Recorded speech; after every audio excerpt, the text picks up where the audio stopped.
I'm Mr. Christopher. This is my world, and this is Roasting the Dead. As you can see, a ghost took my camera and put it up in a tree. But either way, we got a special with you today. I'm gonna do only ground graves. Only graves that are on the ground. That's as special as we're getting today. But hey, let's get to roasting.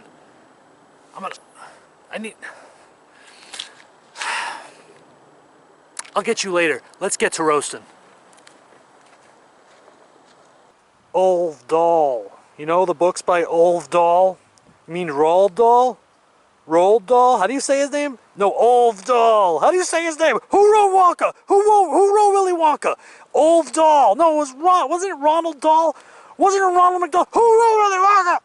Who wrote Willy Wonka? Who was it? It was Old Dahl. It was Old Dahl. No, it was Roald Dahl. It was Ronald McDonald. It was Ronald McDonald. It was Roald Dahl. Roald Dahl wrote Willy Wonka. And Matilda, I think. And The Witches, which is a good movie. Witches is a good movie. Witches. That's neither here nor there. What's it called when a writer fakes his name? It's a pen name. A pen name. A pseudonym? A pseudonym? Is it a pseudonym? I don't know. Either way, Roald Dahl, I don't know if that's his real name, but if that's his pen name, I hate when I block squigs. I always feel bad blocking squigs. But this would be crazy. This would make a good picture. Anyway, yeah, I always... Just the two of us. We can make it if we try. I always, what was I saying? Roald Dahl. Yeah, he wrote Willie. That's called a pen name. It's also called manipulation. And, the Jews like to use it to change their names. So I looked it up. Is Roald Dahl, a part of the Jewish system? No. In fact, he criticized them, and his family apologized for it. And I'm like, what are you apologizing for? Roald Dahl's a good guy. He's a legend in my book. A legend. Willy Wonka rules. He's a legend in my book. Everything's fine and dandy. No one got hurt. No one got hurt. What are we? You can't say you can't say how you feel. You can't say what you feel.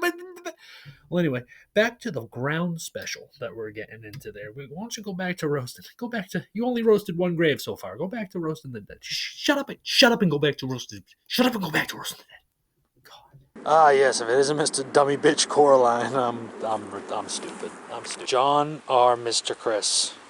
Let's misbehave. That's a little creepy, buddy. That's a little weird. But alright. Freak. Oh, is that where I buried my snare? Eminem would love that joke. Barker? He was a dog. Course he did. When you use your pen too much and it gets gassed out, that pender gassed. He used to be sharp, but now he's dull again. Feeny weeny miny mo, catch a feeny by the toe. Coughlin. Happy 100 years of being dead, Judson. Judson W. Whitney. Happy 100 years of being dead. Who would have thought that, that man would be lucky enough to be dead for 100 years and have someone sit there and wish him a happy 100-year death day? What a lucky guy. What a lucky guy. Oh, hopefully we all are that lucky one day that Mr. Christopher graces our graves with a happy 100 years of death. Some people aren't even lucky to live that long. Never mind be dead that long. So you gotta take the good with the bad sometimes. And that was like hitting the lottery for that guy. Like hitting the lottery. The Pratt family. All died in the 1800s, except for Frederick. He died in 1905. Theodore Parker Pratt. But he hardly lived. This is what I'm talking about. You see a lot of this in the cemetery. 1842 to 1859. That ain't nothing in the blip of time. That ain't nothing in the blip of time. I see this stuff in cemeteries all the time. People just, they live and they die like that. Like that. The amount of baby graves that I've stood by. It's sad. But it also is eye-opening to the reality that life is just, what are you even doing not trying something, Because it's gone in a second. And one minute you're born in 1849, the next second you're dead in not 1859, and you don't even see the 1900s. and you were only 17 years old. And yeah, maybe back then he had a disease that they couldn't cure. I don't know what happened to Theodore. But what I do know is that's a short amount of time to live. And then you got these people out here like, did you hear about Three Eye Atlas, the spaceship coming towards the sun that's using the energy for the? And I'm like, nothing's real. What are you talking about? Even if it was real, what are you gonna fight the aliens that are coming here using the sun's energy with their ship? Come on. I don't even know how to take apart a computer. Wild what's going on out there these days. But let's get back to roasting. You can never be wrong if you were born right. I wonder if it was hard to get this guy buried. I wonder how long it took to bury this guy. Pea banks? That's gross. Oh no! It's Gozika! They called her Esther Sewell. Because she was blind and she couldn't see well. It was actually mean.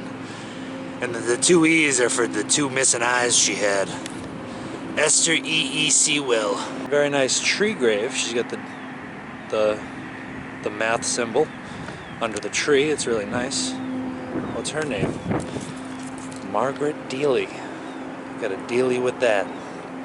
I've heard of sperm banks, but pee banks? You gotta be kidding me. No, people be saying that you can drink your pee and it's like your plasma and it's good for you. And it's like, and I'm like, where? In what country? What are we talking about? Is it? Maybe. I can see the science. I can see the science without looking at the science. I can be like, I guess I'm a man of natural things. I like naturality. So when you stare me in the eyes and you say, Mr. Christopher, did you know that if you drink your pee, it's actually healthy for you? I'm going to go, Well, until I see the numbers that say otherwise, I can't deny that. And I'm not going to drink my pee though. I'm just going to continue to drink water. But you know, if I'm ever on an island, abandoned and alone and scared and thirsty and all surrounded by sea, ocean, and I can't find any fresh water and I have to pee, maybe the toilet's not so far away after all. That's disgusting. All right. Sea banks, I've heard pee banks, I've heard of sperm banks, but pee banks? You gotta be kidding me. Get back to it. Do a couple more graves, you crazy person. I don't know what this guy did in Korea, but he's paying for it. Should have buried him in a booth instead of the ground. That was stupid. When an armadillo eats your lunch and you ask your friend where your lunch went and he says, Indilla. Must have been nice to be born la rich. I was born la poor. Is this Lyndon B. Johnson and John F. Kennedy's grave the same? They share the same grave here? And they're just lying to us? Weird. Imagine if I just opened up a whole can of worms. Did you hear the wind get stronger as I talked about it? I was like, is that Lyndon B. Johnson and John F. Kennedy in the same grave? And the wind was like, stop talking about it. Stop talking about it. Oh, the wind. Working for the government too, I see. First it was the trees, now it's the wind. The trees don't work for the government. They get murdered by the government. Yeah. The man walks around just murdering the trees. And I am the Lorax, and I speak for the trees. Stop. That's not going to help. They made a whole movie, and it didn't help. Dylan, no! Good, another king put in the ground by those no king protesters. Nancy eating car tonight. She's in trouble. She's in trouble. She's eating car tonight. No meatloaf for her. This was just some guy's lamb that he considered his son. It was his lamb son. Some scars, some scoos. Some scars, some scoos. What is that even? What am I saying? I was going to say, when someone asks what kind of bands are playing there, and you respond back, some scars bands. Anyway, that's the end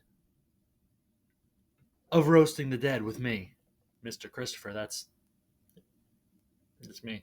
I just want to say, there was a lot of people at the cemetery on one of those specific days. I do a lot of filming in cemeteries in a lot of different days, but I remember one of those specific days, there was a lot of people there, like a good amount.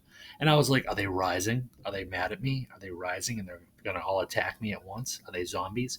And I often wonder, are the people in the cemetery people at all, or are they ghosts? Am I a ghost?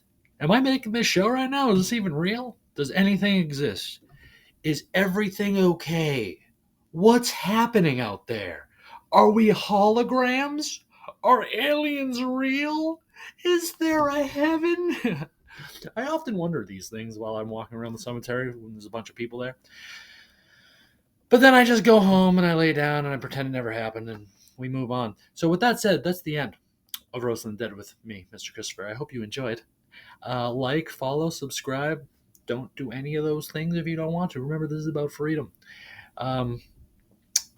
And always remember, when you fight hate with hate, hate prevails. And when hate prevails, no one wins. Never be afraid and lead with love. All right, with that said, bye. Mr. Christopher, you crazy.